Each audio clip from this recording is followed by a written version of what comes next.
buddy. I'm fucking ready. Hey, I mean, we we do our stuff to set ourselves apart for a reason. Like that's why, that's what we tell people. We are different Mm-hmm. for a reason, Mm-hmm. and that's why we're doing things the way we're doing it. And it we you and I talked about this pretty at Mm-hmm. length between Saturday and Sunday with both of our football teams losing. Mm-hmm. Which we're not talking about the Packers today. That'll be taking place on Sunday morning. We will be live at 11 a.m. at Game Day Sports Bar in Appleton. Simon and Bryant will be there as well as myself. Jake, I'm not sure if you're going to make it or not. Still on the Um, fence. Still on the fence. all right. But Simon Bryant and I will be there for sure at the Game Day Sports Bar in Appleton. Simon and Bryant are going to the game that night, so the three of us are going to be there for sure and get a live Packers show. So if you are in the Appleton, Green Bay, city area, 11 a.m. at the Game Day. I almost said Green Day. I was like, that's not right. Game Day Sports Bar in Appleton will be live there starting at 11 o'clock. Yes. So as Jake and I were starting the show, why would you climb on top of a fence? It's so he just can it's just decide a which side he wants to come down on. yeah. It's the best place to make a decision. Oh, that's awesome. So Jake and I, we were kind of starting this conversation, having a little bit of a dialogue on why we are the way that we are and what sets us apart from other sports podcasts. So whether it be, it's like the Pack a Day thing that Andy Herman does, or there's tons of Packers podcasts out there. We're not the only ones that talk about the Packers. We're not the only ones that talk about the Brewers. We're not the only ones that talk about the Bucks. I'm sure we're not the only ones that talk about the Badgers, although I don't know of many of them, honestly. Mm-hmm. Um, we've kind of become the quote unquote one-stop shop, even though now we're two, just because we don't want to bog people down with a 4-hour episode when we talk about the Badgers, the Packers, the Bucks, and the Brewers all in the same show. But what's up, James? But the other thing that sets us apart is that in the last, I'd say, year and a half or so, Jake and I have taken a real hard stance on wanting to do all of our sports analysis from a more positive point of view and a more optimistic outlook moving forward when talking about our teams. Now, the Badgers unfortunately suffered a tough loss this weekend, an unexpected loss, a frustrating loss, all of these things. Yes. Jake and I feel all of these things. Now, we made some posts on Facebook, shorter one on Twitter, but on Facebook was where the longer one was, how despite the Badgers losing what we knew was a frustrating game, that we were going to discuss the positive takeaways.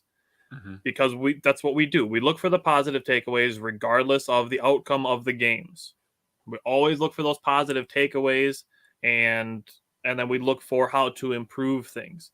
Now, Jake and I were the recipients of what I would say is some backlash. I'll call it backlash, whether it be um, being accused of just being coach talk when we say we're looking for positive takeaways, or it's all sunshines and rainbows because we're not spending all of our time complaining and criticizing, or that we're just doing these things because we don't want to criticize, or that it should, people should be allowed to criticize. And that's that is what it is. And what Jake and I have really started to question is how people react to teams that they're supposedly such strong, die hard. Every Sunday I'm wearing green and yellow, and every Saturday I'm wearing red and white. And those people can go and make such harsh, strong posts about the teams that they're supposedly fans of. And, then we have people asking us, who are you to question somebody's character and things like that. It's like, well, since we've been doing this the way that we are taking this into account. We are constantly looking at these things and the effects that it has not only on us, but on people in general. So, we've started to understand, how people don't like just logging in, opening up Facebook and seeing the first thing that they see is somebody that's in the Brewers group that they're in is somebody complaining about Craig Counsell and that the Brewers season is over, despite there being 3 weeks of the season left. and now it's the Badgers, and now it's the Packers. It's all of it. So Matt's kind of getting into the point that I want to bring up about people having a hard time being called out, or they took it the wrong way, is that I think when we bring stuff like this up, that it forces people to confront the fact that they might not like something about themselves. Now, I'm far from a perfect person, but I would rather be a work in progress than saying, let me be miserable and don't question it.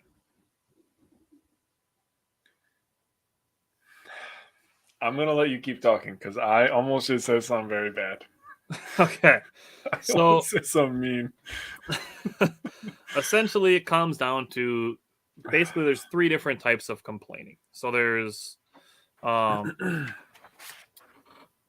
chronic complaining, venting, and instrumental complaining.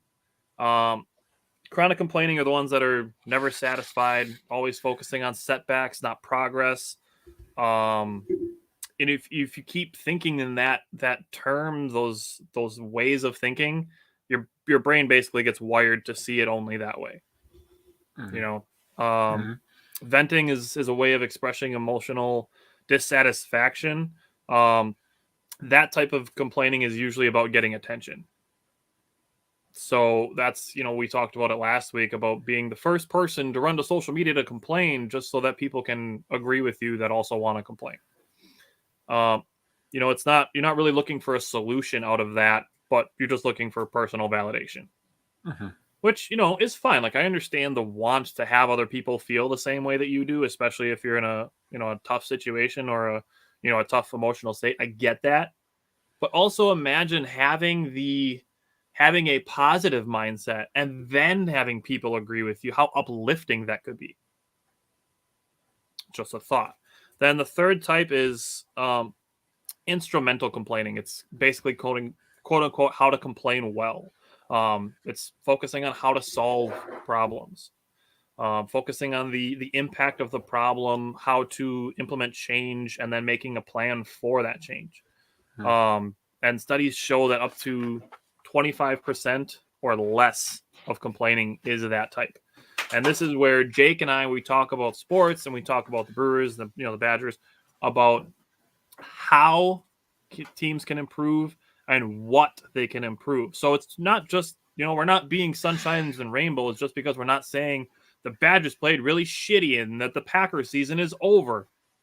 We know that there's frustrations, but take the things that didn't go well, and Jake and I, instead of saying, here's everything that went wrong, you just change the focus on it, change the perspective from here's everything that went wrong to here's what needs to improve. No, it's not tea and crumpets, Dan. We're doing sunshines and rainbows right now. Yeah. So it's just a change in mindset. It's not that we're not criticizing, or it's not that we're not looking and noticing the bad things that happen, because obviously we notice them, and obviously it frustrates us too. But we have chosen to take a stance and a mindset of what can be improved instead of what went wrong. It's just a change in the verbiage, and that's enough to make a change in your mindset. And then we want to take that not only from sports talk, but to be able to potentially help people make those changes in their lives and potentially make their lives better. Overreaction is definitely a thing, James. That's the knee-jerk reaction, or the one game sample size that the Packers season is over after one game, even though they lost 38-3 last year and still went 13-4 over. Oh, James remembers that one. Yeah. Matt said he knows personally it's easy to just lash back and get offended when you call out for bad behavior, even when you know deep down that's wrong. Tons of people just lack the maturity to own it and recognize that you've gone too far. Matt said, I feel like I've grown a lot, but unfortunately there's a ton of people that don't care or refuse to listen. Well, that's something that hopefully we can help, as our show grows, is that we can get more people to kind of, jump on our, not a bandwagon, but like, get in line with our line of thinking and say, when you put it like that, as instead of looking at what went wrong, and looking at what can improve, that's a really small change to make. And that's somewhere to start. So, maybe for people that are like, I want to be more positive, but I can't, I don't know where to start. Maybe start there with instead of saying what went wrong, say what can improve. Because then you're uplifting, you're focusing on progress and not focusing on negativity. So I think that's important. Now, real quick on the I should be allowed to criticize thing. Oh boy. So I'm just gonna go here real quick. So Oh boy. the the line that we draw is criticizing and bashing. So criticism in and of itself, the definition of criticism is the expression of disapproval of someone or something based on perceived faults or mistakes. That doesn't sound so bad, it's just, you're looking at things that should have been done differently. Synonyms in the dictionary for criticism: condemnation, berating, abuse, nitpicking, knocking, slamming. Now, the definition of bashing is just criticizing severely. Neither of those things are productive, nor will they have any sort of positive benefit for anybody else. Keep in mind that, Jake and I get pretty in-depth with the stuff that we talk about. Not everybody's that way. Some people just like turning on the Packer game and watching on Sundays, and then they don't pay attention to it from Monday through Saturday. Some of those people are still in Packers fans groups. So they come in and they see all this negativity. Like, do you think that makes them more or less excited to watch the next game the next Sunday? That's a good point. So now the guy that I read this article on Psychology Today said that he describes bashing as disparaging something with the intention of making it look bad, and that criticism is the expression of disapproval and involving judgment. So that's none of that stuff is productive. So sure, defend your right to criticize, but also Jake and I guess, would advocate for at least somewhat constructive criticism, because that's the way that we do it. We just don't call it criticism. We choose to take it as how can things be improved. Yep. Then we go, or I should say, we should say what can be improved, and then we answer how. So you'll see that, especially today in the recap and preview of the Badger game, we're going to talk about what can improve. And then in the preview, we're going to talk about how to improve it. We've done it all summer long with baseball season with the Brewers. We talk about what can be improved. Obviously, it was offense and it was hitting and, all these certain situations. And then we bring in statistics and say, this is what they can change. Mm-hmm. Obviously, at this stage of the season, we're pretty much in the same spot that we've been in all year. So there's not really anything new in that department, but the Badgers are just getting started and the Packers have played literally one game. The season is not over. The Badger season isn't over either, people. Like, we got some big marquee games that if they win those games, they're right back in the hunt. And we don't know what's going to happen. Alabama could lose. They didn't look very good versus Texas. I mean, Georgia looks like the best team in the country again. I mean, there's a lot of things that can happen. Notre Dame's lost twice already. Yeah, nobody knows what's going to happen. So I'm going to add a few thoughts to what Tyler just said, by the way. Matt, I appreciate you joining. James, Dan, you guys are always here, so I really appreciate you guys coming here. Matt, I hope that we are helping you out.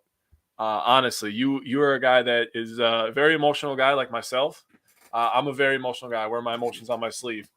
I'm just going to add some because Dan's comment kind of got to me.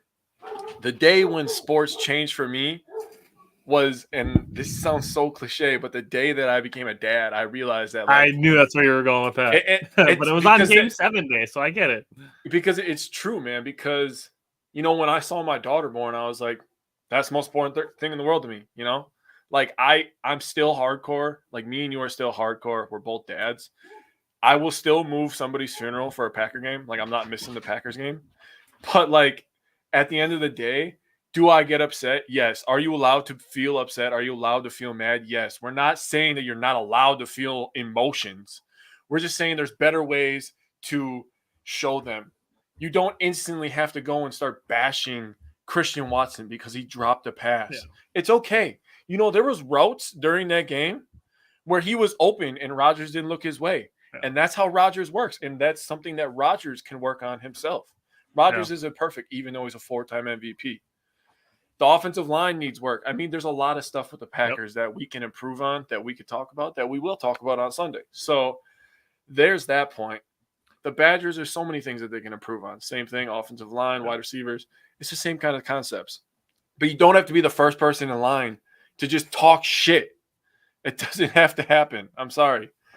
And finally, we're not trying to create a cult, I promise. I know that it kind of looks that way. No. But if we can even help personal development more than a if we can even help one person, say one person a year, that is more than 99% of the people on this planet are doing. Because most people, and that's real. I didn't even look up that number, but that's probably accurate. Yeah. You know, most people are just go to work, come home, do what I got to do after work, play my video games, or go work out, or go to kickboxing, or whatever the hell it is, whatever your hobbies are. Watch Netflix. Our hobby is Wisco Fanatics. We want to talk about our sports teams. We want to give them the limelight, but then we also want to help people, and we want to help shape people into positive people, because the world needs more positive people. And we have so many followers in this world, and we're just two guys trying to be leaders in a world full of followers. So take it for what it is. James, you know I appreciate you. Matt, same. Let's talk about some Brewers. What do you think? I want to real quick just on your point, because you made a good point that, you know, everybody gets upset about things once in a while. Like, obviously, there's no secret that the Packers haven't won every single Super Bowl ever, and the Brewers haven't won a World Series, and the Bucks lost in the playoffs after winning the title. Mm-hmm. But here's the thing. It's out of your control what happens, but what you can control is how you react to it. So your immediate reaction is just your emotion, but after that, how you go and then move forward from it, that's all in your mind.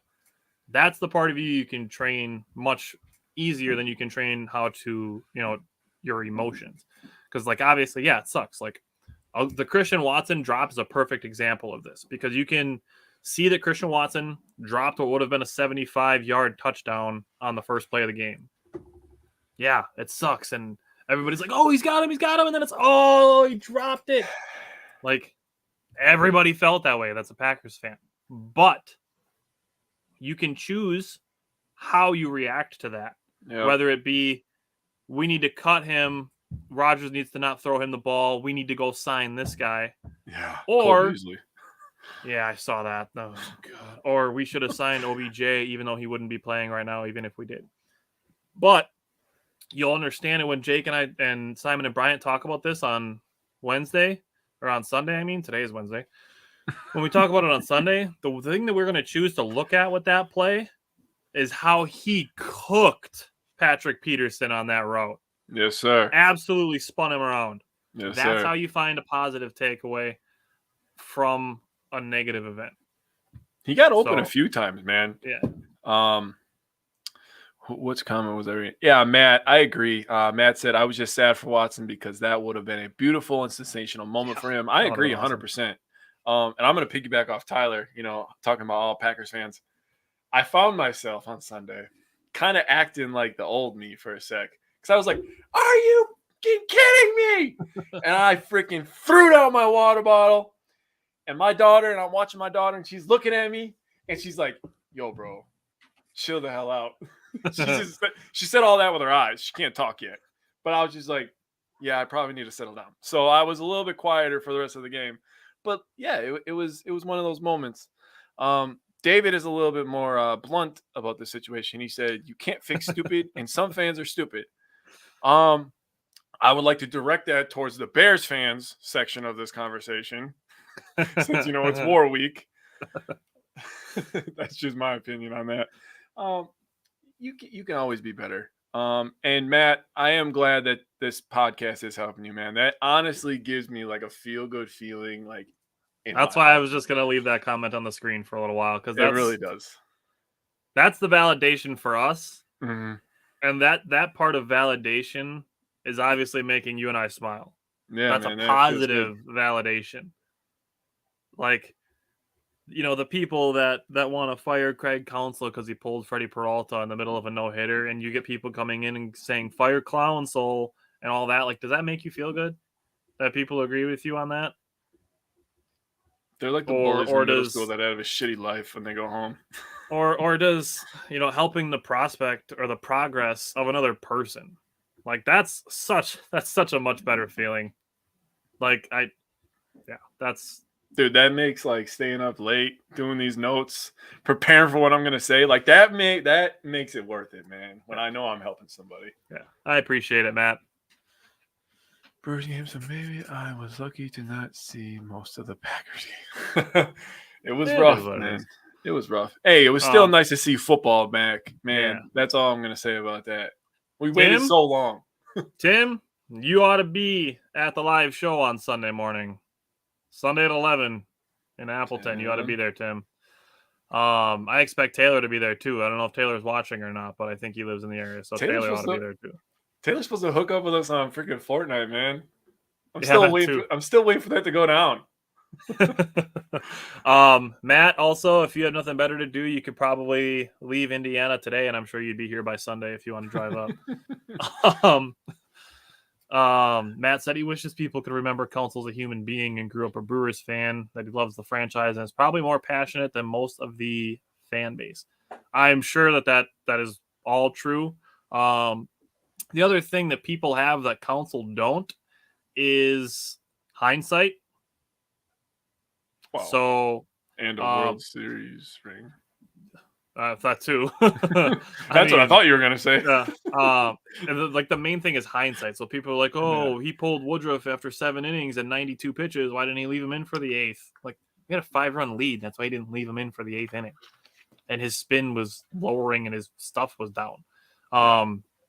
Yes, Tim. Sunday in Appleton. It'll be Sunday morning at 11 o'clock at Game Day Sports Bar in Appleton. It's pretty close. If you like sushi, Tim, there's a sushi place right across the street. God, what is it called? Jesus.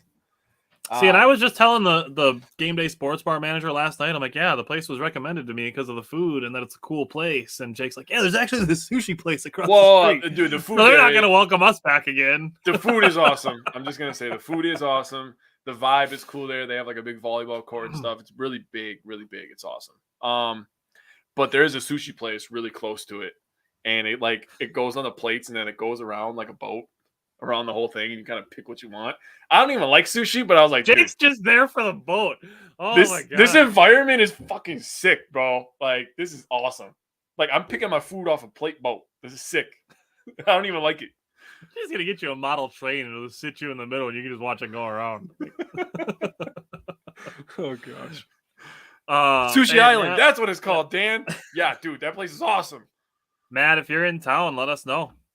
They have a freaking Wisconsin brat sushi roll thing. That one is the only one I ate the entire time, and I was there for 2 hours. So between the brat and the moving train boat, that's where your focus was. Yeah, man, it was. It fucks. I mean, I don't like sushi either, guys. It was just a cool environment. Okay, God, I was just. Jake was literally just there for the train, you guys. Don't even start. Don't even start. Don't start. Okay, nobody likes sushi. Fuck Jake, I guess. Sorry. Don't. The moving object. If it was shiny, Jake wouldn't have even known there was food there. Eat brats and drink beer, pussy. No, David. Hard. Don't start. Don't get him going. Thank you, Matt. I don't even like sushi, man. I'm just trying to give people a place to go, man. I'm much more of a steak and potatoes guy. Yeah, me too. All right. So let's start with the doubleheader from last Thursday. Let's start with game 1 of the doubleheader.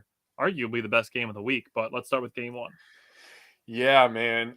Brewers were limping. They were feeling sorry for themselves, and Corbin Burns said, "Nah, none of that." He came out. Nick Green is, Nick is definitely more about it. Burns gave us 8 innings, 3 hits, 1 earned run, and 14 strikeouts and 0 walks. Damn, that is Cy Young Award winner stuff. When we freaking needed it the most, man. Yes. Williams 1 inning. nothing across the board. No Ks, no walks, no earned runs, and no hits. The RBIs for the game, because we won this one 2-1, was Yelich and Renfroe. They both had doubles. It was Renfroe's 18th double and Yelich's 21st double. So we won this one 2-1, and this was a much needed win. But what made it better, because we have hindsight and we see into the future, was that they won the next game. So why don't you go over the next game? Well, I'm gonna throw some stuff in there about game 1 as well, because Burns went just absolutely nuts to start this game. He struck out 2 in the first inning, struck out the side in the second inning, only had 1 in the third. He did get hurt by two out hits, but he did only give up the 1 run, and then he had 2 more strikeouts in the fourth. Devin Williams pitched a 1-2-3 ninth inning. The 8th inning that Corbin Burns pitched was the only inning that he didn't strike a batter out, because he struck out 2 more in the 5th, 3 in the 6th again, and then 1 in the 7th. Matt said we almost got through a doubleheader without a Jock Peterson home run. I hope he signs in the AL next year. Yeah, seriously, Jesus Christ. Yeah, so that would be fine with me. I want to point out Adames and Urias for both playing very good middle defense in this game. I wanted to make sure I gave them credit for that. Brewers were 2 for 4 with runners in scoring position. And then the other thing that I like to bring up, one is that Yelich's double was an opposite field hit that scored Peterson. Yep. And then Renfroe had his ground rule double. The last thing I want to mention about this game, Brewers only struck out 6 times as a team. It's very, very low. That's what I like to see. It often correlates with wins. Not always, but often correlates with winning is low strikeouts. And then high strikeouts usually correlates with losing. Not always, again, but usually. So, second game, we knew kind of going into this that Freddie's shoulder wasn't 100%. We could tell by the times that he was pulled in his last 2 starts. They skipped a start for him. He did get 2 strikeouts in the first and 1 in the second inning. Finished with just 2 innings pitched, 3 strikeouts, 2 walks, and he did go on the injured list. But he did say after the game that he will pitch again this season. So there is a little bit of encouraging news there that he will pitch again this season. Brasso, Willie Adames, Christian Yelich all get on base. Hunter Renfroe hits a really sharp line drive at Evan Longoria, who's been a really good third baseman for a very long time in Major League Baseball. And then Keston hit a sacrifice fly that scored Yelich that gave the Brewers their 3 runs. Strzelecki comes in, gets a strikeout and 2 flyouts. Everybody but Hero was on base at least once in this game. The Brewers did leave 9 guys on base, but Freddie, he's back. I mean, he's going to be back. It's just you want to be careful with him that it doesn't start to affect next season as well. Yeah. Or potentially the playoffs if he's good to go for that. What's nice about the position the Brewers are in is that they can piggyback Freddie with somebody, whether it be Adrian Hauser or Aaron Ashby, that they could kind of piggyback some guys. Luis Urias got hit in the head with a pitch in the helmet. It didn't hit him in the face or his head, but it hit him in the helmet. And then Garrett Mitchell had a long fly ball to left field that scored him. Brad Boxberger, he did give up the run, but I will say that he, it's not like, oh, here's Boxberger, typical Boxberger, giving up another run. He did get the ground ball that he needed to get a double play to get out of the inning. The relay just wasn't in time. So, Brad Boxberger got what he needed to get out of the inning, but the relay just wasn't in time. He did just give up the 1 run. And then Matt Bush came in, struck out Louis Brinson, former Brewer Brinson, to end the inning. He did give up the home run to Jock Peterson. It was a tough pitch to hit out too, which, just makes it suck more. It was like a low and inside pitch that could have hit him in the kneecap, but he just swings 4 minutes before the pitch gets there and pulls it inside the foul pole. And then Bush settled down, struck out the next batter. Taylor Rogers, 3 strikeouts in the 9th inning, struck them all out swinging. The Brewers did strike out 8 times in this game. It's not terrible. That's kind of right around the average, actually. 0 for 8 with runners in scoring position in this one. Still got to win though, which is the important thing. Yeah. It just basically came down to everyone doing enough individually for the team to win. And yeah, Freddie seems like a light dude. I think he's actually like one of the more outgoing players that the Brewers have. Especially when it comes to like signing autographs before games and stuff like that. Like Freddie's always really outgoing that way. And yes, and I think he would be a strong candidate, especially if he's not 100% to piggyback should the Brewers be able to get into the playoffs. But I will let Jake talk about the second game of the doubleheader. Yeah, I was bummed to hear about Peralta too, Matt. He's also one of my favorite players. He's fire. He's electricity when I watch him. I enjoy watching him pitch because you never know what's going to happen. He can give up 5 runs or he can strike out 10 people. You're like, it's kind of like the Brett Favre effect for me with Freddie Peralta. You never know where it's going to go, but it's exciting. He's going to be passionate. I just wanted to give a shout out to Gary Mitchell. The guy, I mean, just coming into the majors, and it's not like he's coming into the majors on like opening day where like, we have all these games. He's coming into the majors at a time when like it's a very delicate time for the Brewers. Yeah, I knew what you meant. Matt was meaning a literal piggyback, like a piggyback. I knew what he meant, but I was just like, that was Hunter Renfroe could probably give Freddie a piggyback ride. So could Rowdy Tellez, I bet. Oh, 100%. I'm not giving Rowdy a piggyback. Fuck that. Just want to give Rowdy Tellez a big hug. Yeah, Rowdy's a nice guy. Actually, there was a video talking about that. Yes, I'm glad this segued into it. Go ahead. There was actually a really, really nice video, good video. There was two little boys there with their dad, and they lost their mom to cancer. And God, I hate thinking about that, man. Like, think about those little kids, man. Like, that little kid had to be no older than what, 5, maybe 4, 6? maybe. That's what I'm saying. And like, he just lost his mom for the rest of his life. You know what I mean? Like, he was emotional, and you could tell like he was having a hard time with it. Like, he's still not okay with it. He still misses his mom, and I understand that. But Rowdy tried to go over there and, make him feel better, give him the ball, try to give him a hug. He didn't want a hug. It is what it is. So the older brother, who's a little bit more mature, took the baseball. But that just goes to show, I know that we are a small market, but that kind of means that our players are a little bit more family oriented. Like, they understand the family style and the small community. And I feel like our players do more in the community because of the small.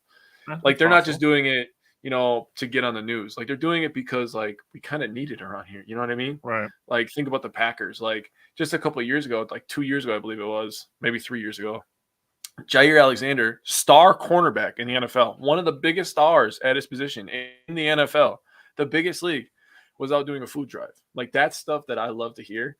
And it wasn't a really big story because he came from Green Bay. You know what I'm saying? Yeah. So I just thought that was a really cool story. I get a little emotional when I think about that stuff because kids don't ask for that. I'll say Rowdy Tellez, he told the kid too that he lost his mom to cancer. And then after the game, he sent both of them autographed bats of his, and they said that she's with you everywhere. So that's the kind of really heartwarming stuff that we like to bring up. I've said it a couple times, and we even posted a video of Justin Fields, being a quarterback of the Bears, but a kid coming up in a full football uniform and got a Justin Fields jersey on. And he says, "You're my favorite player." And Justin Fields is like, "Hey, let's take a picture." And he signs all of his stuff for him. Like, there's not many things you can do in the world than making a kid's day. Yeah. So that's stuff that we like to see. But yeah, so I will let you finish talking about that second game of the doubleheader now. Matt, thank you for your corny joke leading to that moment. I just wanted to say, Garrett Mitchell, he's coming up in a very unique time. The Brewers are feeling the pressure to make the playoffs, and he's kind of getting a crash course a little bit on the life and the MLB. So Garrett Mitchell, this is definitely going to speed up his progression, hopefully, right? Yep. So just wanted to give him a shout out. He had a double, the RBI, so that's just big time stuff. He's producing in big time moments. Starting center fielder Garrett Mitchell to you. Yeah, and he's producing in big time moments already. So that is something that's just going to be awesome. Dude, do you remember after his first game, he went 0 for his next 12, and people were like, "Oh my God, Garrett Mitchell's going to suck. I can tell already. Are we worried?" Yeah. This is why people need to relax when it comes to small sample sizes. Jesus. The world might be a better place if people smoked a little bit. You Just speaking from saying. personal experience or what? Hey, man, it calms you down. Calms you down, man. All right, let's switch to the Reds series. Let's talk about game 1 against the Reds. All right, game 1 against the Reds. Man, the 1L. The 1L of Yeah. the week so far. Dude, I mean, if it's one of those things where it's like the run differential for the series was like -12, but it was all scored in one game, like I'm fine with it if we still win the yeah. series. So I mean, if you look at it, again, we have hindsight. The second game of the series, they did use all their hits in the first game because they only had one hit in the second game. So go ahead, use all your hits. What they have in this game? 17, right? I didn't write down. I don't know. I didn't write down how many hits the Reds had. I don't give a shit. I think they had 17, if I remember correctly. But anyways, Alexander started this game. He gave up 9 hits over 5 1/3, 5 earned runs, 1 walk, and the 4 Ks. So he's been getting hit around a little bit, but he's doing his job, man. He's given, he's filling in for injured players. He's giving us an extra day of rest to other starters. So really his effect is, exaggerated throughout the week, I would just say. Topa, he pitched in this game. He was back. 1 2/3, 4 hits, no earned runs, and a K. Perdomo and Suter were also pitching this game. Perdomo was good. Suter was not good. In his inning, he gave up 4 hits, 3 earned runs, and 2 Ks. Give a shout out to Tyrone Taylor for hitting another useless home run and 2 RBIs. And also Adames with a double, his 25th double of the year. That's a lot of doubles. Yeah. So Jason Alexander, he did get off to a rough start. Gave up a home run and an 0-2 pitch, which, is what it is. Then he gave up a triple, single, hit by pitch, single, and a walk, all before recording an out. He did get a double play that scored another run, and then a single that scored another run. And the Brewers were down 5-0 before they were batting, which is kind of obviously a rough spot to be in. But Willie Adames had a nice relay from Tyrone Taylor to get the runner at home. I don't remember who the runner was, but that was good to see. Tyrone Taylor hit the home run in the bottom of the third inning. I got to say, it is great to see Justin Topa in major leagues. He's been injured for what feels like 3 years now. I know it's 2 full seasons, but it's a long road for him through injuries. So it's good to see him actually get up into the majors and get some playing time. Mike Brasso made a very, very nice sliding catch and pick, and then a throw to Keston Hira, who made a nice scoop at first base. So, after the first inning, the Brewers actually played good defense after that. So I will say that the Brewers did play some pretty good defense after that first inning. The Brewers struck out 11 times as a team, is obviously less than ideal, but Matt asked, why hasn't Josh Lindblom been given another shot after all these injuries? I know he's not on the 40-man roster. Getting him or Small a start can't hurt with all these starters out. Basically, the middle part of your question answers it. Not being on the 40-man roster is pretty much it. Ethan Small, I would say, is a candidate, but the fact that they didn't bring Ethan Small up suggests to me that one or more of Lauer, Peralta, or Ashby will be ready very soon, like within the next go through the rotation. I think it's going to be Ashby because he did a bullpen session today. And yes, that is Gold Glover Keston Hira to me. But go ahead. To talk about minor league pitchers real quick. Gosser the other day, dude, he was going nuts, bro. He looked good. Yeah, I think he's gonna end up being the best player in that trade. He might. He looked really good. Obviously, everything that Hader has done up to this point makes him a better. But from the trade on, I think I almost said Josh Gosser. That's the. I think it's actually Gasser, but we're used to saying Gasser, but I think he might actually end up. I think it's Gasser. They say Gasser, and I watch the highlights on the for the sounds, but I do think that from the post trade on, I think he might actually end up being the best player in that deal. Well, we're Wisconsinites, and apparently we say bag or bag, so bag. It's probably just Gosser, Josh Gosser. it probably is Gasser, but I think it is. That's what I've heard on the broadcasts. But so going to game 2, Adrian Hauser delivered another really solid start. 6 innings pitched, really weird, 0 strikeouts. Yeah. 0 strikeouts for Adrian Hauser. And he went through 6 innings and only gave up 1 earned run. Yeah, I mean, honestly, if you ask all MLB starters if they would take that start and not ever have a strikeout and only get a 1 earned run, they would all take it. Say, sign me the fuck up right now. It counts as, unless you have something in your contract that gives you like a bonus for strikeouts. Like Corbin Burns probably has that, and he probably passed it like a week ago. They're gonna win the fucking Cy Young if they only give up 1 run. Fuck a bonus. We'd probably get a bonus for winning the Cy Young too. And yes, Matt, I agree. Starting pitchers definitely have more value than closers. That's why you don't pay a closer $15 million because he only pitches 1 inning once every 3 days versus a guy who pitches 5 to 7 innings every 5 days. I'll take the starter. 100%. Christian Yelich drew a walk, and Willie Adames hit a 2-run home run. It looked like a no-doubter off the bat, but it hit the top of the wall, bounced out, so I'll take that. Christian Yelich, another opposite field double. They issued an intentional walk to Willie Adames, an unintentional walk to Rowdy Tellez, and then Hunter Renfroe flew out, which is kind of a bummer. But Taylor Rogers pitched a scoreless 7th. The bottom of the 7th, Tyrone Taylor hit a triple, and then Yelich hit a single for an RBI. Bottom of the 8th inning, Andrew McCutchen hit a 2-run home run. That gave him 5 short of 1,000 for his career.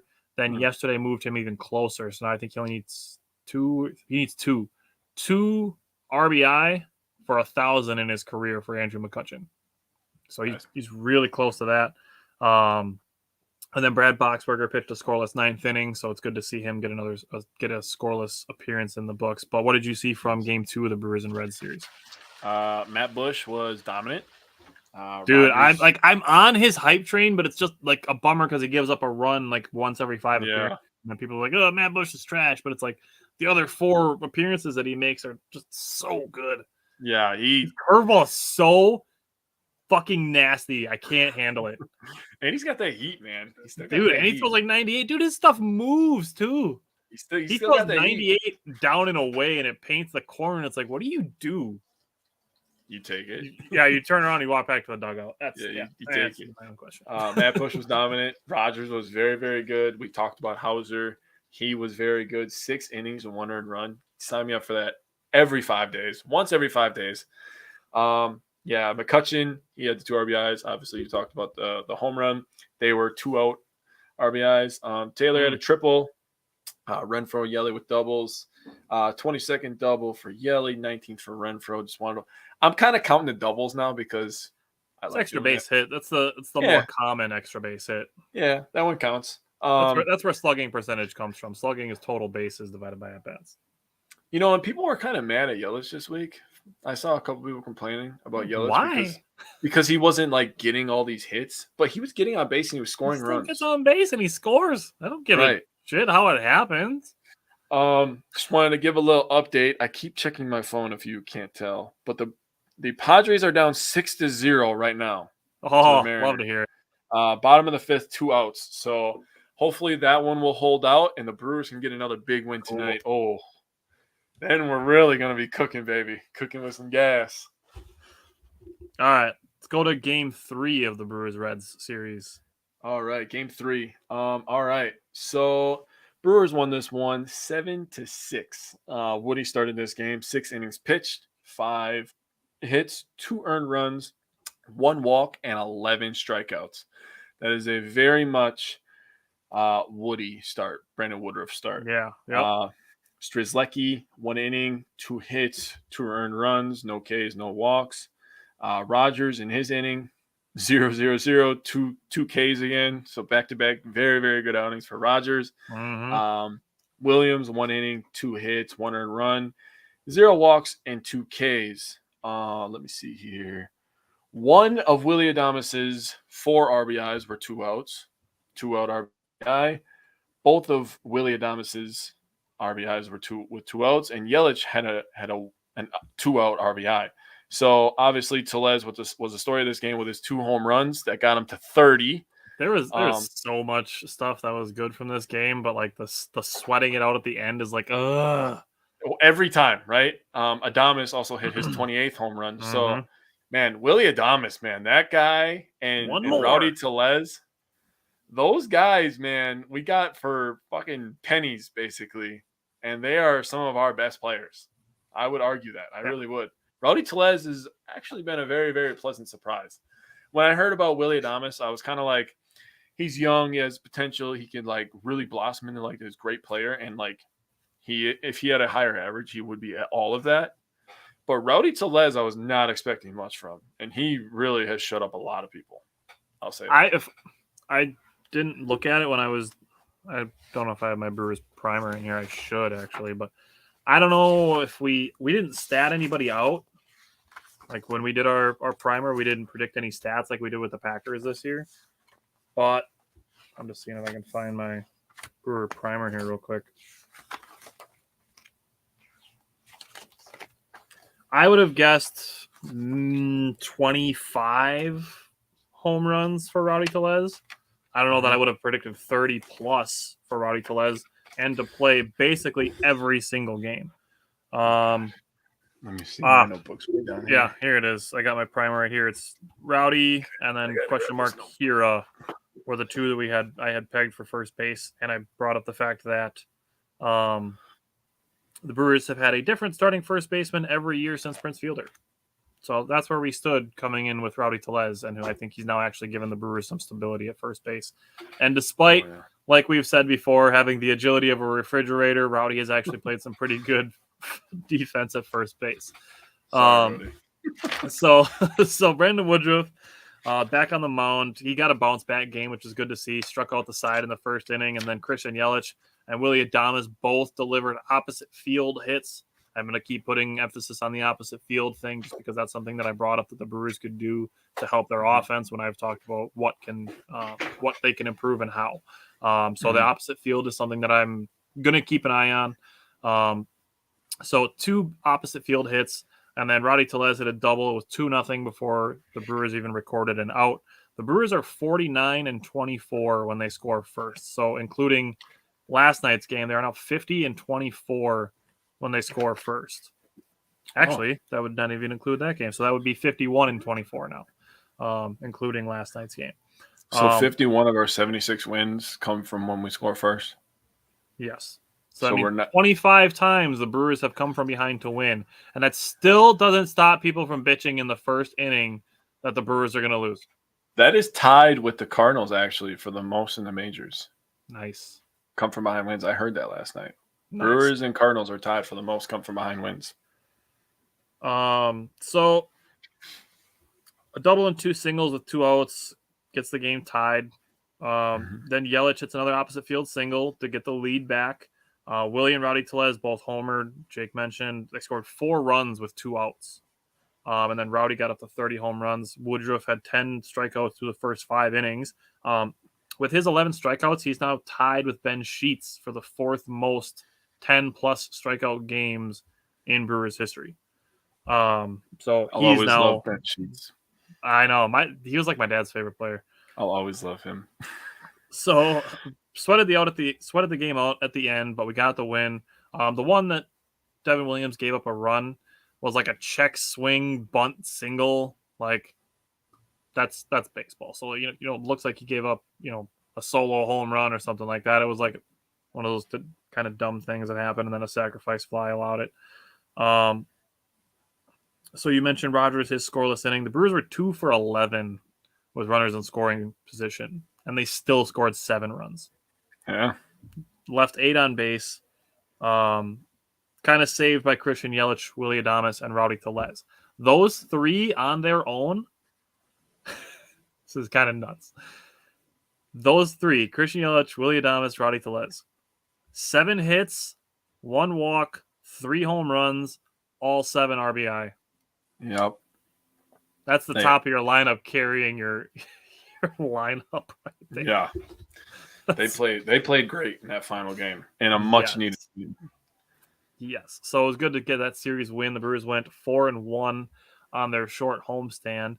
So we know that they're 2 of road 2 on the road against St. Louis, and then they come back home to face both New York teams. But they started with 1 against the Cardinals yesterday. So let's talk about that game. Matt kind of got a little ahead and said that when they brought in Rogers against Pujols, he was kind of nervous. Pujols had left-handed hitters on both sides of him in the lineup. So that's obviously what prompts the Taylor Rogers to be brought in. I was saying it in the Brewers writers group for Fansided that I'm in, that if I'm Taylor Rogers, I'm throwing away the first 3 baseballs that they give me. Because Major League Baseball is probably juicing balls for Albert Pujols so that he can get to 700. Like, I'm throwing the first 3 balls you give me away. Like, I'm not throwing away a ball that you give me to pitch to Albert Pujols. But who the Taylor hell Rogers was the got him. Who the hell was the guy that walked before Pujols last night? I don't remember. I just know Topa was in, Mhm. and he walked a guy, and then that was why they brought Rogers in. But I knew it went lefty, Pujols, lefty, and that's what I was looking at. But I saw a lot of people complaining why the Brewers were going for the bullpen day and pushing Corbin Burns' start back. First of all, Council talked about it. Pushing Corbin Burns' start back a day didn't cost him any more appearances for the rest of the season. So he's still going to be pitching the same amount of starts. That just gives him an extra day of rest, even though they have 2 off days this week. The other thing is that the Brewers currently have not 1, not 2, but 3 starters from their rotation on the injured list. Yeah. So when Matt asked before why they wouldn't bring up Small with the starters being injured, I do think Aaron Ashby is going to make his next scheduled start, which would be in the Mets series. But let's talk about last night's bullpen day. What do you have from that game? Man. So Bush started. He left with an injury, obviously, which sucks. He's day-to-day. But Strzelecki came in after that, and then he pitched 2/3 of an inning, so he finished that one off. And then Perdomo pitched 3 innings. So that gets you to the 4th inning. After the 4th inning, we didn't give up a hit. Nothing. They had 1 walk, which was Topa, like I talked about. Yep. I do not remember who it was. That pisses me off. But because I was telling myself, like, remember this for the show tomorrow. Damn it. I'm going to remember. I forgot the one thing. Yeah. Then you start talking a million. I bet you remember what you ate for breakfast before your first day of school on your 7th grade. No, I don't remember that. Probably cereal, though. So they had the 1 walk, no hits. Wasn't a pizza and a gallon of milk? Nope, that's Brennan. Anyways, other than that, he's probably watching it. He's probably like, those fuckers. Brennan knows. I still pick on him for that. McCutchen had 3 RBIs, all 2-out RBIs. One of Yelich's 2 RBIs was a 2-out RBI, and Renfroe added a 2-out RBI. Adames had 2 RBIs that were not 2-out RBIs. So that's how you get all of our runs. McCutchen's was a home run. I'm just blown away that after the 4th inning, we absolutely shut the Cardinals down. Yes. The Brewers went on the freaking road against the Cardinals. Yeah. This is our last game tonight against the Cardinals in St. Louis. Not the last game of the season versus the Cardinals. We have 2 more after this, I believe, right? And then tonight is Corbin Burns starting, like you said. If the Brewers can get this win with the Padres loss, man. We're freaking right there. We're right fucking there, dude. And they got to play the Padres like 9 times yet. It feels like the Padres are just giving us this shit. Yeah. And like for a little bit, it kind of felt like we didn't want to take it. Like we're just like, no, you take it. No, you take it. No, you take it. No, you take it. Like a hot potato. And the Brewers are just kind of like finally like, fuck it. We'll take this son of a bitch. We're finally like putting some shit together. Yeah. We absolutely shut them down. The Brewers the last week show the potential of a team that we have talked about. Pitching, the bullpen, the starting pitching, the clutch hitting, the 2 outs, the RBIs, bullpen pitching as starters. When everything is just going together, man, I mean, it's a beautiful thing. We needed just a good streak of 5-1 in the last 6 games. I will take that. Yeah, 100%. 100%. Hater, all right, so Hater should have blown the save last night. That would have been nice. Yeah, that would have made today even more interesting. So after you mentioned the guys that came in, Boxberger, Milner, Topa, Rogers, and Suter all kept the Cardinals at 4 runs, despite this game being really back and forth to start off. But 5 of the 8 runs that the Brewers scored were with 2 outs. Yep. The 2 through 5 spots in the order drove in all 8 of the runs. And then the other thing I wanted to throw out there was Luis Urias had 3 hits, which is good to see. Yeah, Matt, the Yankees Mets Cardinals stretch is going to be a test. We'll see, because like we've kind of talked about it where it feels like the Brewers are a team that plays up and down to their competition, so we'll see how that goes. The Yankees and Mets are both down real bad. Like the Yankees after the trade deadline, just except for Aaron Judge. So I mean, you just pitch around Aaron Judge and deal with everybody else. Yeah, right. And then the Mets, they're also in a tailspin. They lost the NL East lead that they've had basically the entire season and were up like, I don't know, double-digit games at one point. Now the Braves caught up to them. So now they're fighting for their division. Everybody knew the Braves were going to go crazy, though. So the Braves and the Mets are actually fighting for that division. So, the Mets are down bad from where they were, too. So it's not like an unwinnable series, but they will be tough. So what that potentially is going to be is, we might miss DeGrom, but I know we're facing Garrett Cole probably on Sunday. Essentially what it does is if the Brewers do find a way to get into the playoffs, we'll look back at these 2 series and say, okay, the Brewers got in. Now what can they do from here? So looking at this Yankees, Mets, Cardinals stretch could kind of be, like a litmus test for what the Brewers can accomplish in the playoffs should they get in. But let's go to some power pairs. I think we're going to have one, if not both, of the same players. But give me your Brewers pitcher. I think we're gonna have one. I think this is gonna be the one. I picked Corbin Burns. I did too. Yeah, there was no. How do you pick against them? Like, I mean, you could have picked Woodruff, but like there was no other choice. I mean, like you said, Woodruff was nice, but dude, 14 strikeouts and 0 walks in 8 innings. And the thing that really gives it like that weight is that we needed that shit badly. Like we that, won 2-1 that game. That's not like that was the jumper cables. Yeah, that was the jumper cables. I feel like for this week to get started. Like, okay, Burns is back.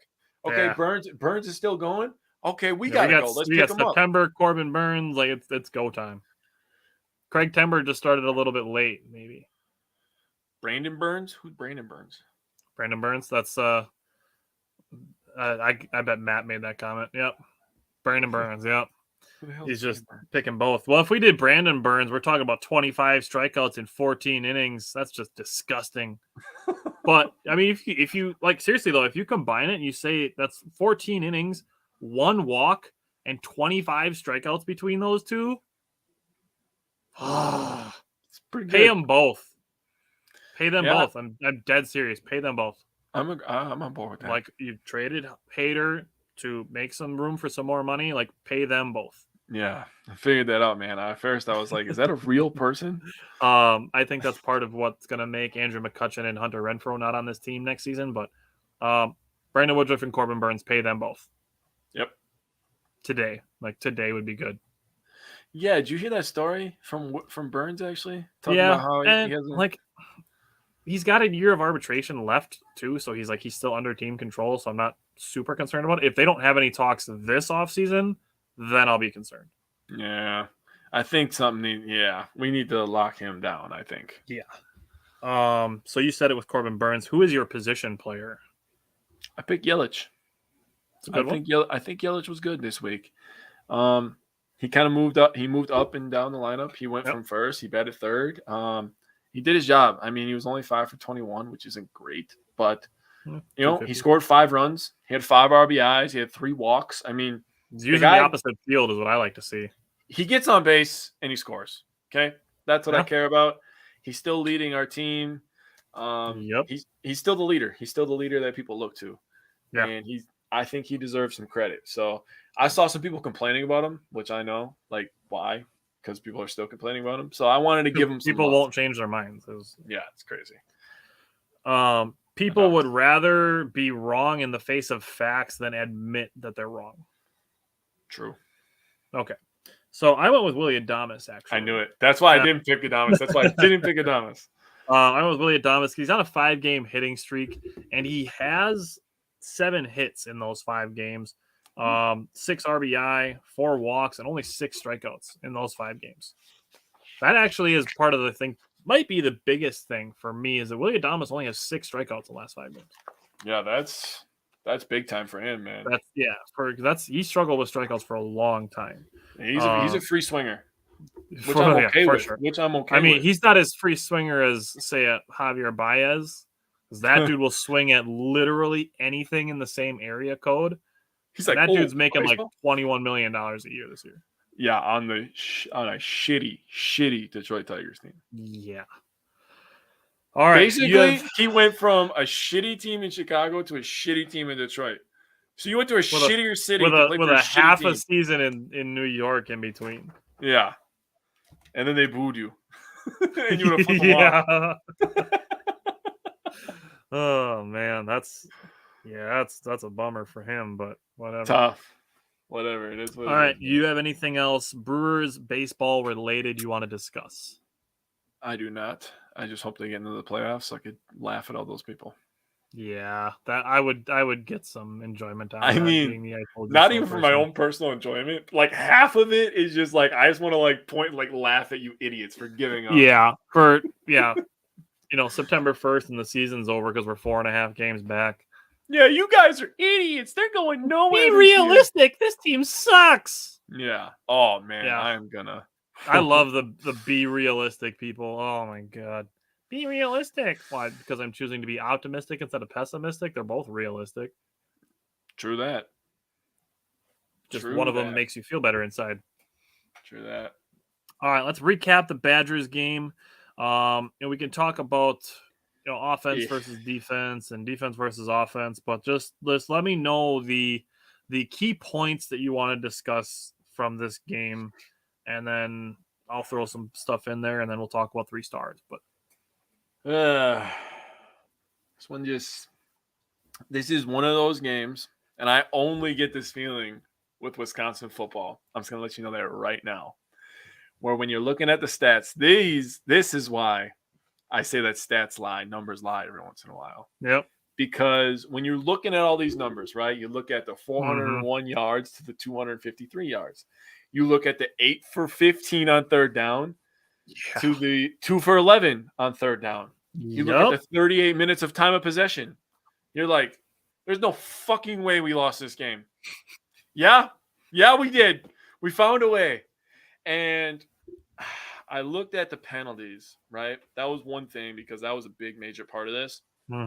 11 penalties for 106 yards. 5 of those penalties, 5 of the 11 penalties, and 56 of the 106 yards were from the offensive line. And then you have to talk about the play calling. Now, I'm not going to go out on a limb, and I'm not going to be like everybody else and call it lackluster, because I do think there are some new nuances to this offense. But I have one specifically written down.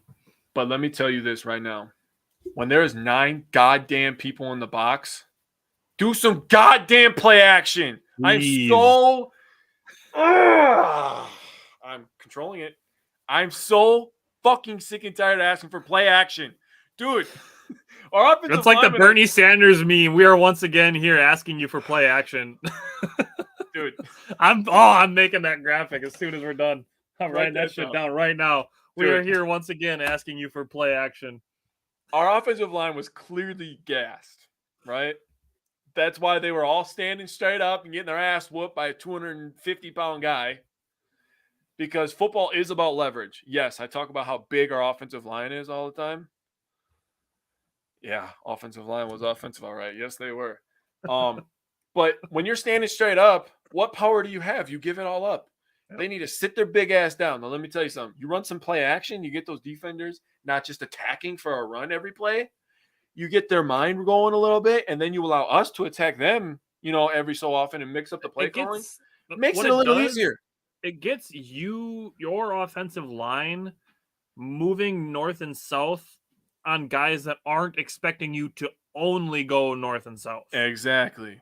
That play action gets them moving side to side a little bit, makes them easier to push away. So that's just kind of dumbing it down.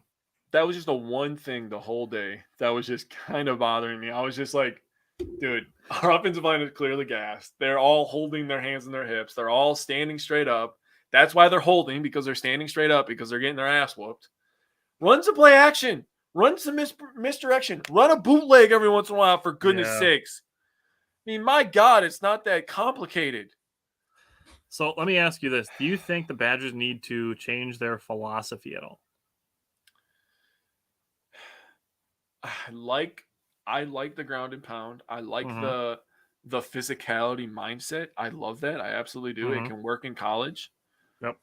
But Mertz has been spinning that motherfucker, man. Dude, He we're really going to talk has. a lot about Graham Mertz. We're going to talk about him. He's been spinning that bitch. That was one of the things that people didn't like when we said positive takeaways that we put in there, that Graham Mertz played really well. People were like, oh, hey, he threw this and he did that. He threw one Dude, pick. I would say 80% of the game offensively for the Badgers, he was the best player on the field. Oh, 100%. And then you look at his ball placement, so much better. He took like 7 steps forward with that. Yeah. His ability to read the defense, he's still a little slow progression-wise, but he's getting the interception that he threw. But this really pissed me off. dude, he made some dime throws. He did. I'm telling you, his ball placement is fucking good. And Did you this was see 2 Paul weeks in a Chris row, quote? too, where he hit one on Marcus Allen right in the hands that just didn't get completed. Yeah, that was because of that good play by the fucking corner. Oh, yeah, he was that was a really good play on that one. That was safety help, but Marcus Allen needs to help his quarterback. He's fucking disappointing me. I looked at him as a physical guy that can make those catches. If he makes those catches, that can make or break this offense. It really could. Yeah. Did you see the quote from Paul Chris talking about him taking too many deep shots? Mertz taking too many deep shots? No. Bruh, he was talking about, I'm paraphrasing here. Oh, I think sometimes he rushed and he just threw it deep when there was stuff open underneath. Are you fucking kidding me, Paul? Nope. Are you literally that inept to the situation that is happening right now? Dude, he was balling. And Keontez Lewis, I wanted to point him out. He looked good. Twice. Dude, that one that Mertz put him on the sideline, nobody but Lewis was catching that ball. Yeah, man. And he got 1 foot down, which is all you need in college. That was a beautiful play. So we talked about it. We posted the first half that Graham Mertz, we thought, was the best player on the field in the first half. I strongly stand by that. And then in the second half, obviously they didn't score any points, but Graham Mertz still made some really, really nice plays. I don't remember if Chris got extended in the offseason. I think he did by like 4 years. I'm looking at it. All right. But Graham Mertz still made some really nice throws in the second half. The one that's right on the sideline to Lewis is one. And then the throw that he made to Cundiff that he got fumbled, that was actually a really good throw by Mertz. That's just on Cundiff for fumbling the ball. So for me, looking at this game, the Badgers need to figure out how to defend the screen a little bit. They ran 2 screens to open the game. First one went for 43. Second one went for 6. And then the penalty gave Washington State a first down on 3rd and 4. He did 5 years. Oh, 5 years. Okay. Through 2027. All right. Like I said this before, and I'll say it again. I think he's a good coach. I think he's just wearing too many hats. And now, Mertz throwing the deep ball, if it's there. He has to stop.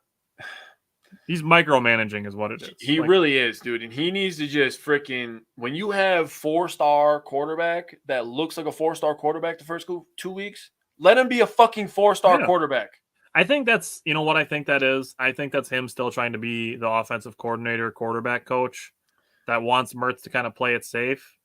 But listen, you got this year and next year with Mertz. Yeah, let's go. Here we go. We're going to steal the Seahawks thing. We're going to say let Mertz cook. I agree with that, 100%. You got to find out what you got, right? You're not going to find out eventually. It doesn't pay to wait until he graduates. Yeah, you're not going to get more quarterback recruits unless you just let the guy play. Let him figure it out. So, when I asked the question of do you think that the Badgers should change their philosophy, I don't think they need to make a full change. They don't need to go West Coast offense, pro-style offense. But I'm going to use the word modify, even though I understand that it's a synonym of change. But if they just kind of retool it just a little bit, He's a peacock. You got to let him fly. Exactly, Andrew. um, You see me getting all aggressive, man. that's awesome. So it doesn't need to be a full. You can still run all your ground and pound and you put your pressure on. But what I said this to you and to Mike, who does some of the Badgers shows with us, that I think the Badgers play style of hold the ball, shorten the game, fewer possessions, time of possession, I do think that style of play makes them easier to be upset. 100%. What it does on the flip side, too, is I believe that type of system does make it easier to upset other teams by just minimizing their Possessions. minimizing their opportunities. Yeah. Less possessions is less opportunities to score. That makes the games obviously lower scoring. When you look at most of the Badgers games where they score a lot of points, it usually involves a lot of long touchdowns. Yep. Even week 1 is an example of that. Had a 100-yard and a 96-yard touchdown. Yeah. But Jake kind of mentioned some of the retooling of the offense a little bit. Graham Mertz last week talked about some of the new wrinkles in the offense. And Braylon Allen was part of one of the new wrinkles this week. He was lined up as a wide receiver at times. So getting Braylon Allen, I feel like he's like the Badgers equivalent of A.J. Dillon, where it's like, okay, he's a big guy. He's going to run on us. But he can kind of catch the ball a little bit too. Mm-hmm. So I think that's going to kind of surprise people a little bit if they can get Braylon Allen the ball. And it's like they have other guys in the backfield they can use. Like we've seen some good stuff from Isaac Guerrero, albeit in a limited sample size. And Chez Mellusi was really good last year up to the point that he got hurt, and now he's looking pretty good again this season. So Mertz hit that deep ball to Lewis right before the half. Did you see how hyped Graham Mertz was? Yes. Dude, he was jacked. It's like I felt like when Drew Holiday shows emotion, that's how I felt about Graham Mertz, because like he's usually like really even keel, but like seeing him get hyped, like it made me feel hyped. It's like, yes, I like seeing that guy excited. You know what that is, though? That's a guy that put in a lot of work and seeing the product on the field, and he's happy about that, you know? Yeah, that was good stuff to see. So, the Badgers defense did what they could to keep him in it. They got the big sack on 3rd down after missing a field goal. Isaac Guerrero was running well after Braylon Allen got kind of banged up, but Braylon Allen did thankfully come back into the game. Mertz got lucky that the interception that he threw got fumbled and recovered, but ultimately we know the Badgers didn't win this game. But give me your 3 stars of the game. All right, I'll just rapid fire these. So my first one was Keontez Lewis. I know he didn't have crazy stats, but I feel like his ability to stretch the field is going to be something that's going to come in handy later in the year when we play teams like Ohio State and Michigan State. You know, we're gonna be going on our gauntlet of Big Ten games pretty soon here. So, this one had trap game feel, by the way. I forgot to mention that. Yeah. But Keontez Lewis, definitely. And then Clay Cundiff, even though he didn't play very good in the second half, he was phenomenal in the first half. Yeah. Both of his catches, he used all hands, no body. So that's something that I really like to see. He's a little bit more athletic than I would have thought, you know, making the jump catches. I feel like that's something that he grew in the offseason. Yeah. Last year he kind of looked like a big lumbering he did. Mercedes Lewis type. Yeah, dude. Matt hit the nail on the head with Matt, I think that was the announcers were trying to figure it out, but I think that was the first time that 2 interception fumbles have happened. Yeah, that was insane. I was just sitting there like, we're going to lose and all this shit is happening. This is bullshit. Now my number 1, Graham Mertz, obviously. The 18 for 31, 227, 2 touchdowns. He completed a pass to 8 different receivers. So that is 18 completions to 8 different receivers. Now that shows me he sees the whole field. Yeah, that's good stuff. So I had Graham Mertz in my 3 as well. Like you said, the great first half, decent second half. Still made the really nice play to the Lewis on the sideline in the second half, and then the ball that he threw to Cundiff that got fumbled. Like those are still good plays, and I'll still say it. I think he was one of the best players on the field on Saturday. Oh, 100%. And people take it as, when we posted this, people were taking it as like, oh man, that means trouble for the rest of our team. But You have an opportunity here. So Graham Mertz played really well and was one of the best players on the field. And a lot of people's first reaction is to go, shit, that means the rest of the team sucks. But what if it means that Graham Mertz is propelling the team forward? It's just a little change in your mindset. That's all you got to do is make like, oh man, Graham Mertz is the best player on the field right now, even with the rest of the guys that they have on the field. It just takes that little shift in the mindset to make that from a, oh man, the rest of the team is playing terrible to something encouraging. That tells me two things. One, you don't know football. Okay. And two, you're not watching the fucking game. Well, I'll throw another one in there too, is that you have the predisposition that Graham Mertz wasn't very good last year or the year before, and you're just clinging to that, even though he's progressing. You have watched 0% of the Badgers football games. Listen, are you ready for this? Uh-oh. I'm about to bring this home. The exact same people will complain about Jordan Love even though he's making progress. Oh, 100%. 100%. And is so they're so dumb. Clinging to wanting him to be bad because he used to be, that they don't give a shit that he's made progress. That's so dumb. Like Matt just said, it takes too much critical thinking. We encourage critical thinking. If there's one thing we would force you to do, it would be to think critically. Obviously, we can't force people to do that, but if we could, it would be thinking critically and changing your mindset from negative to positive. You cannot reach your potential until you sit down, you get some self-awareness, and you do some critical thinking. Yeah. Do you not, as a human, and this goes to everybody, want to reach your own potential? It bothers me every day that I haven't reached my potential, but I know there's still more in there. There's still more in there. There's still more in there. I keep telling myself, there's more. Push on more. There's always more. You can always be better. Yeah. Andrew said he's critical of thinking. Andrew, go back to the beginning of the show when we talked about criticism. Yeah. Why wouldn't you want to be your best self? That just bothers me that people just are stuck with what they want to be. Whatever. And then it's the same thing too. Like, why don't you want him to get better? It's so dumb. Like, that's like, you would want everything else to remain just as good, if not better than it is. And then the things that needed to improve to be improving. And then when they are, it's like, you don't want him to? Those are the same people that complain that we don't win the national title and we'll never compete with Ohio State. But our quarterback is improving and trying to be better. But because he's one of our best players on Saturday, our team is fucked. Dude, like, listen, like, even if we're not competing with Ohio State, and I know every single team that we have is, in a championship mindset right now, like literally all of them. Maybe not Badgers basketball so much, but I know people are like, the Badgers' next step is to get into the playoff, and that's what people are worried about. But now it's going to be expanding to 12 teams, so they'll have a better chance at that. But the Brewers, they've been in the postseason for 4 years, so the next step is to make a deep run or win a World Series. The Packers are pretty much Super Bowl or bust every year, and now that the Bucks have made deep runs to the playoffs and won a championship, they are basically in a playoff or a championship or bust situation as long as Giannis is in his prime.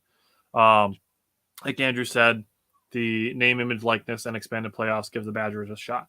But, dude, Matt, don't. Oh man, I'm so excited for Chucky Hepburn this year. He's getting the keys to the car. But so, like I'm saying, why would you not want these things to improve? We want these things to continue getting better so that everything, it's a competition thing too. Where you see the guy next to you getting better, it makes you want to be better. That's all of these running back rooms and all of these linebacker rooms for the Badgers have always been like that, where like the guys around you, they're not competing and going each other, head to head. They want to push themselves to keep being better and better and better and better and better. So why you don't want certain position groups or players, Graham Mertz and Jordan Love, for example, to get better, I can't fathom it. It makes no sense to me. Me either, buddy. And, it's going to be situations where, like, the Badgers have a loss this year. If they beat Ohio State, sure, it can cancel out.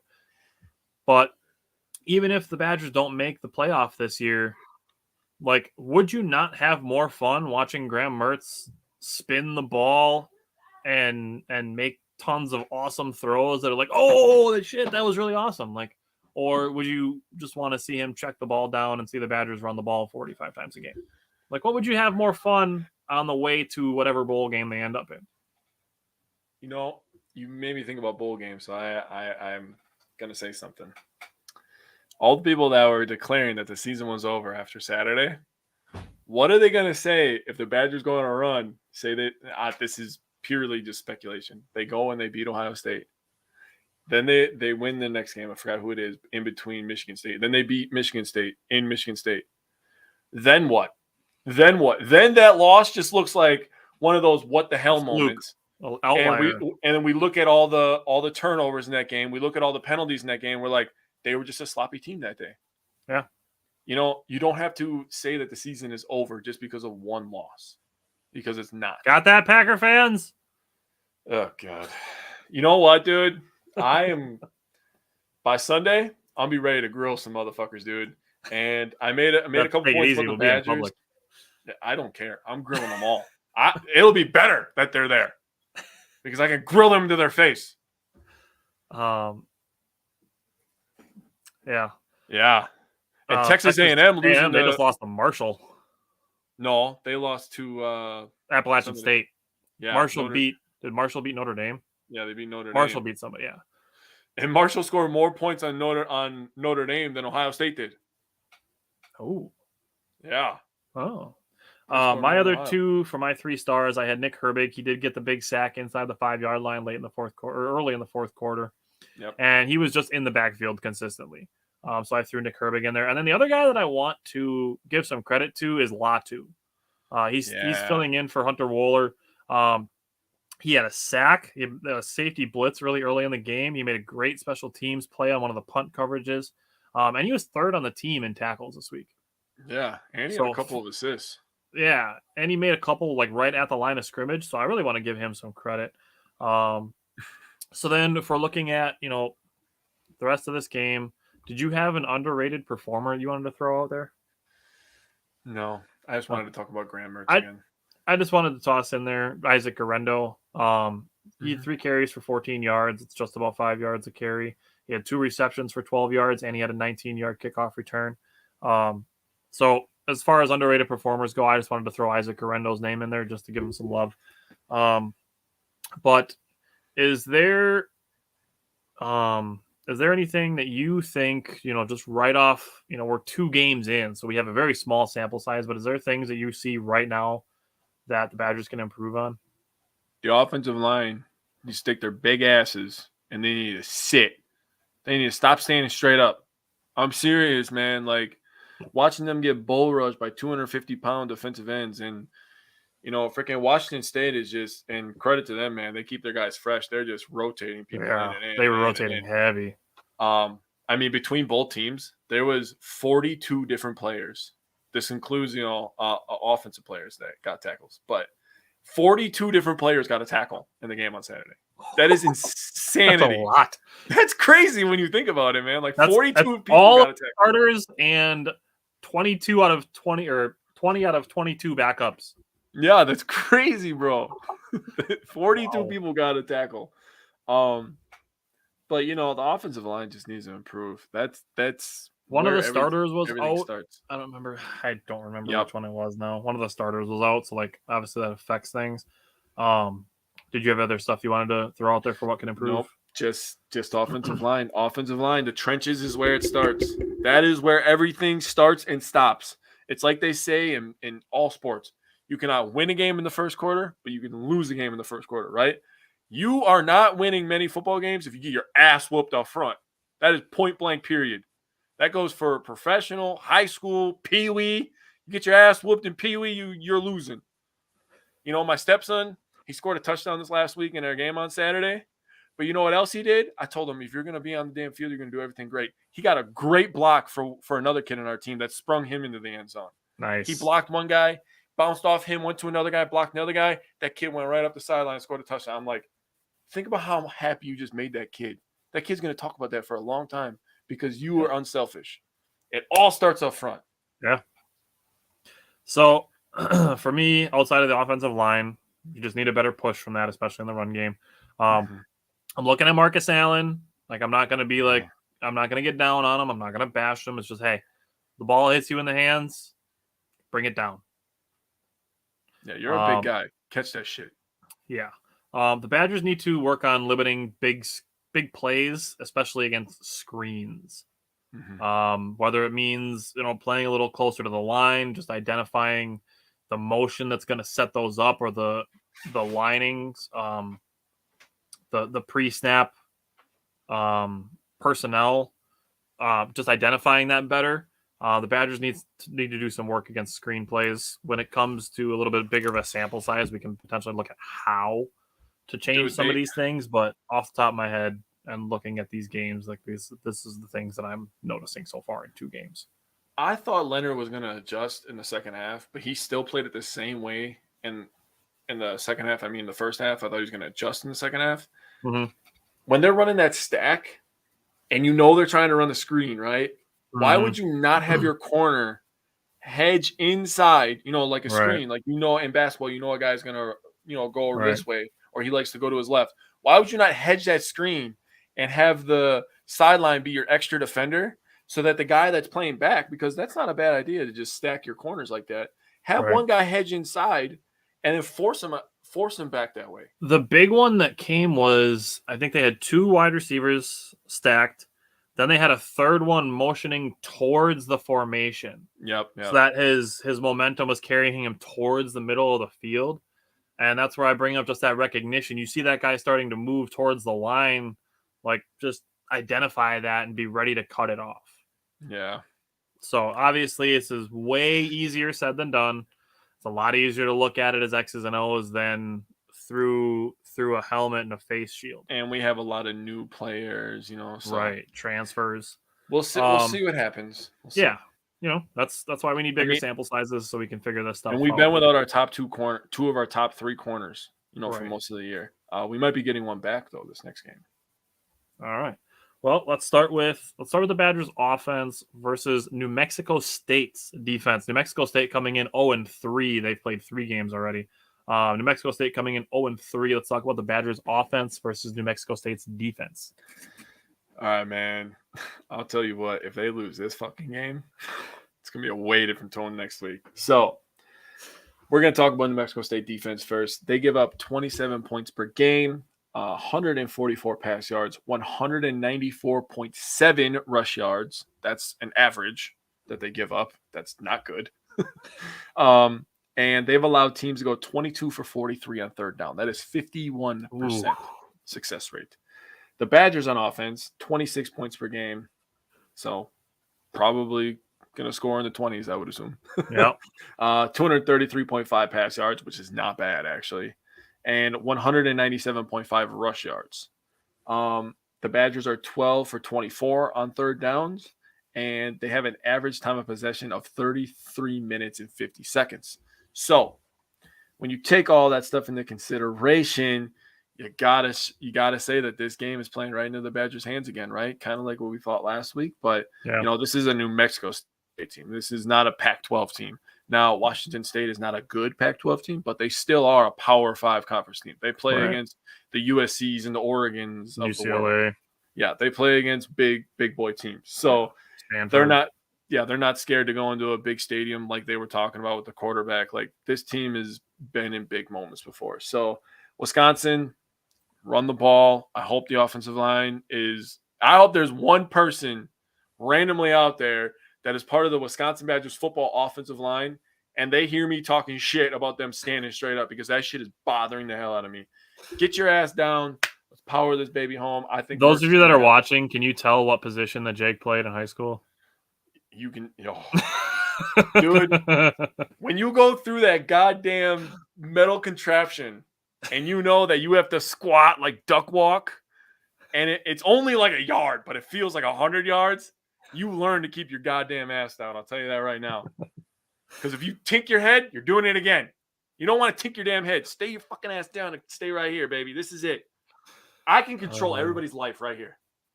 You're going nowhere if I get you right here. Yeah. This is my power zone, right? They talk about power zone. Power zone is your shoulders to your mid-thigh. I keep you right here, and I'm 350 pounds, and I can squat 1,000. You're going nowhere. He was a kicker like me. Yeah, Jake played punter. I can, when we're done, I will tell a funny story about me trying to be a punter. I will tell a funny story when we're all done. But I went backwards. So the Badgers offense, what I'm looking at, actually I looked at New Mexico State's defense. So I went back and I watched the highlights of their games against Minnesota and Nevada. They tackled well against Minnesota, but every time they made first contact was 4 or 5 yards away from the line of scrimmage. And Braylon Allen does not go down very often at first contact. So if that's the case, between the 20s, just pound the rock. This is the game where the Badgers can play their style and be effective. Against Nevada, they were not a good tackling team at all. They're giving up lots of broken tackles. It seems like the middle of the field against New Mexico State is where it's open for the passing game. So I think this could be more of a Clay Cundiff having more than just touchdown receptions, but I think actually some possession down work. And then the New Mexico State defense can be worn down. They get worn down by the Badgers style of play essentially. So that's what I'm looking for from the Badgers offense. Is there a matchup that you're watching as far as the Badgers offense is concerned? I keep talking about it. No, I'm going to talk about Graham Mertz. I Do think it. Graham Mertz. Do it. He's the guy. Versus, the middle of the field, their DBs, et cetera, et cetera. I think, you talked about Marcus Allen. He's not going to be the one that has a great game. I actually think I agree with you. I think Cundiff playing that middle of that field, dude, he's going to fucking eat, bro. I fully expect if he does not have, I'll say 7 catches. If he does not have 7 catches, because I watched their highlights. It was only against Minnesota though. But if he does not have 7 catches, I'll be highly disappointed because that shit was wide open, bro. I'm gonna say, I'm confident 5. in Mertz's ability. 5. I'm gonna say 5 because you brought up the 8. He had completions to 8 different receivers. So I feel like this is gonna be one of those games where Cundiff will have 5, Eschenbach will have 1, and Rucci will have 1, and Braylon Allen will have 3, and Marcus Allen will have 3, and DK will have 4, and so I think this is going to be another one of those games where the ball is kind of spread around. But for me too, I'm watching Graham Mertz. It's all eyes on Graham Mertz after the game that he played last week. Yep. All right, let's switch to defense. The Badger defense versus New Mexico State's offense. Well, when you look at the points per game, they're dead even. That's not good for New Mexico State. New Mexico State averages giving up, or they average scoring 8.3 points, 136.3 pass yards, 103.3 rush yards, a lot of threes, and they have scored 25 total points in 3 games. That is not good. They hold the ball for 25 minutes. They are 11 for 35 on third downs. That is 31%. So that's piss poor. You look at the Badgers defense, 8.5 points, 55 rush yards, 193 pass yards. That'll go down this week. And they have only allowed their opponents 5 of 22 on third down. So that is still something to hang your hat on as a third down defense. But that'll also help playing this game. I know you're probably going to ask somebody that I'm watching. So I'm just going to give my answer right now. It is Torchio. I think Torchio is going to have 2 picks in this game. I put on the corners. I think they were better last week, but they need to get some more confidence before we play Ohio State. So that's what I'm looking for, is for the corners to get some confidence. Oh, yeah. I had an injury report. Badgers could get Justin Clark. He missed the first 2 games. He was slotted in to be our starting nickel corner.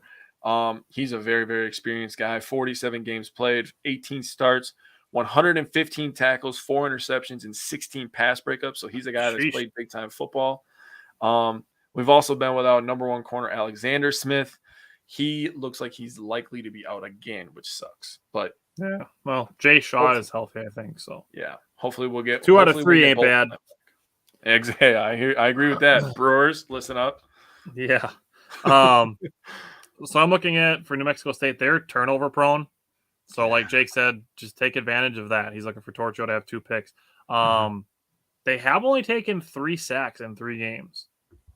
So, Pavia is the better of their 2 quarterbacks, which is kind of rough to say because he's 18 for 45 on attempts. which is not a good percentage. Nope, that's bad. He's made some very ill-advised throws that have gotten some interceptions for him. He's got 3 interceptions, but so this is the thing with Pavia. They will call some runs for him. He is one of the leading rushers on their team. So they will call some rushes for him, but on plays where they don't call it specifically for it to be a running play for him, he doesn't really look to run. It's really weird, but I noticed it while watching the highlights that if it's not a designed run play, he doesn't look to take off. It's weird. Weird. The New Mexico State, from the 3 games that I watched, like not a lot of separation from their wide receivers. And then, like I said, potentially a turnover-prone quarterback. Like all of those things, should, I hate the word should, but should work into the Badgers' favor. And hopefully Nick Herbig can get into the backfield like he's done and like he will continue to do. So give me your X factor for this game. My X factor is still Graham Mertz. I think he's going to ball. I'm going to put a bold prediction out there. Graham Mertz is going to throw for 400 yards. Ooh. That's good. I mean, he's been over 200 both games so far, right? He's going to have a big game this week, man. Hey, I'm looking for DK to catch a bomb. Maybe Marcus Allen. If DK scores a couple touchdowns, that would be good. He can keep on my 10-plus touchdown bold prediction. I put Chez Mellusi. I think this is one of those games where the Badgers could have 2 100-yard rushers. Ooh, that's a good one. So I went with that. What is your key to victory? My key to victory is stop hurting yourself. The penalties, the turnovers, etc. Field goals is another one we didn't bring up. God damn it. Because, he's got a great leg. We've seen it in pregame that he's hitting like 55, 57 yarders. Mm-hmm. It's just when he gets into the game that it's off. Like, just you got a great leg, dude. Just trust it. Yeah, trust the process. Trust your teammates. Preparation. Yeah. Stop hurting yourself. That is my keys to victory. Stop with the penalties that kill your own drives because they were moving the ball like crazy last week and they would kill themselves. Yep. The yard totals show that. So yeah, stop hurting yourself, man. Are only 37-point favorites. Yeah, they only 37. Yeah. All right. Well, for me, I went with balanced offense. So, I'm not going to go along with Jake's 400 yards for Graham Mertz. I'd love to see it, but I think it's going to be one of those games where it's like 250 from Graham Mertz, and I do think the Badgers will have 200-yard rushers this week, and then just to control the turnovers. So that's both ways too, by not committing turnovers on offense and by creating some turnovers on defense, whether it be taking advantage of the ill-advised throws that Pavia makes, or catching him running on a play where he's not taking care of the ball and just punching one out, just creating some turnovers on defense, controlling turnovers on offense, and then just playing with balance. Like the Badgers have playmakers at all of their skill positions on offense. They do. So use them all. Use all of them. Yeah, I agree. All right. Do you have a weather report? Weather report. Sun in the morning, increasing clouds during the afternoon. High around 80. Wind southwest 10 to 15 miles per hour. There will be rain on Saturday night into Sunday, so do with that what you will. Cody said the Badgers played New Mexico one time in 1962. They beat them 69-13. That is nice. Nice. No, why? Cody, you did that on purpose. Why not? Why not? You say why, I say why not. Why not beat them 69? Dude, we were fucking bad back then too. Holy shit. Oh man, that's awesome. 69. Please do it again. Oh man, give me your score prediction for this Saturday. That's awesome. So I looked at all their scores for their games they played this year. Jesus, I'm tongue tied now. That was funny. They lost to Nevada 23-12. They lost to Minnesota 38-0. And they lost to UTEP 20-13. I'm picking Badgers 45-3. 45-3. I went a little more. I don't know that I want to say generous because it's still not good, but I went 37-6. I gave New Mexico State a pair of field goals. 69-13. If they 69 them, bro, I'm going crazy. They better not 69 them. They better not. You got 69. You better not, bro. Bro, all right. Let's just say the Badgers score their 10th touchdown, right? If you are Calvaruso, do you miss the extra point on purpose? Quote unquote on purpose. I'd be tempted. I've seen it happen before too. It was in a college game. The dude missed the extra point on purpose. Like be stuck on 69, and the crowd went fucking nuts. I would be tempted. I'll tell you that. Oh, do you awesome. think your coach? He said, "Go for 2 and kneel." That's funny. Oh god, that would be childish, and Chris would never do that. Go for 2, but I'm worried if we scored 69, our offense would be playing so goddamn good, we'd probably get it. And then we'd score a lame number like 71, and I don't want to do that. Yeah, that's no fun. 71. Just miss the kick, unless it happens against Nebraska, then scoring 70 is fun. That's touche. Just like set up for the extra point, and then have like the snapper be like, "Oh no, I dropped it." Yeah, and then fumble the just, ball, like and then, throw like, a ball, and it goes into the student section, and like we're like, "Oh god, what happened?" I just threw it out of the end zone. I didn't want an intentional grounding. I didn't want an interception. Yeah, I didn't want 2 points for the other team. I didn't want to be this game 69-8. Oh god, would that? Oh, that's awesome. Thank you for that, Cody. By the way, yeah, thank you. All right, man. Do you have anything else that you want to bring up about the Badgers or Brewers? No, just hoping the Brewers can win tonight. Hopefully, the Padres are still losing, and let's hope for 69 for Wisconsin. Now, that's what I'm pulling for now. 69. So I want to put out there, we started 60-9. We started this show off kind of heavy, talking about criticism and negativity versus positivity, and being accused of us being just sunshine and rainbows and coach talk, and we've gotten to a point now where we've discussed the Badgers, and we didn't bash any of the players, despite some players not playing well. You're not going to catch us bashing players and saying this guy fucking sucks or anything like that, or that the season is over. We just had a whole bunch of fun laughing about the Badgers. We did. Because there's still ways to have fun. Even if you lose, there's still positive takeaways to come out of losses. Jake and I are firmly of the win or learn mindset, not win or lose. Obviously, you lose games, it happens. But Jake and I choose to learn from the losses instead of bashing our favorite teams. I don't wait for the whole fucking offseason for them to have a loss and me to not enjoy the rest of the games. Color me crazy, but I enjoy watching my teams play. That's like literally why they're my team. Like I pick them, and like they have like a season, and like I watch all the games and I enjoy that. That's crazy, I know, but people try that. Yeah. And before you go running to social media to post something negative in a group, think about the people that are going to see it. Yeah. Because it's not only going to negatively affect you, it's going to negatively affect others. But picture you post a positive takeaway from a game that one of our teams loses. Sure, you're going to have the people that say, whatever, this team sucks, this team's trash, this team's not going anywhere. But you will still have people that agree with you, and you will still find that validation because there are positive fans in our fan base. Jake and I are among them.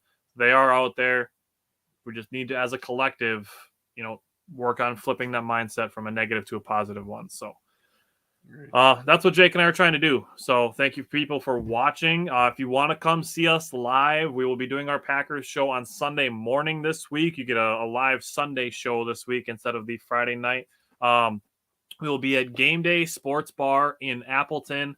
That'll be starting at 11 o'clock, so you can come and see us live and in person, and get some food while you're at it. They will have all the noon games for the NFL going on there before the Packers start on Sunday Night Football. So come and see us in person, and thank you, everybody, for watching and commenting along, and we will see you Sunday. Yes, sir. Take care, buddy. You too.